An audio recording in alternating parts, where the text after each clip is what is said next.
எருசலேமை நோக்கி செல்லும் வழியில் 12 சீடரையும் தனியே அழைத்து, இப்பொழுது நாம் எருசலேமுக்கு செல்கிறோம். மானிட மகன் தலைமை குருக்களிடமும் மறைநூல் அறிஞர்களிடமும் ஒப்புவிக்கப்படுவார். அவருக்கு மரண தண்டனை விதிப்பார்கள்.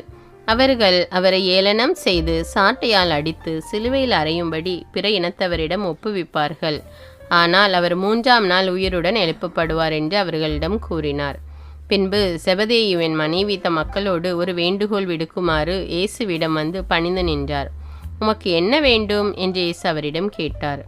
அவர், நீர் ஆட்சி புரியும் போது என் மக்களாகிய இவர்கள் இருவருள் ஒருவன் உமது அரியணையின் வலப்புறமும் இன்னொருவன் இடப்புறமும் அமர செய்யும் என்று வேண்டினார். அதற்கு இயேசு, நீங்கள் என்ன கேட்கிறீர்கள் என உங்களுக்கு தெரியவில்லை. நான் குடிக்கப் போகும் துன்ப கிண்ணத்தில் உங்களால் குடிக்க இயலுமா என்று கேட்டார். அவர்கள், எங்களால் இயலும் என்றார்கள். அவர் அவர்களை நோக்கி, ஆம், என் கிண்ணத்தில் நீங்கள்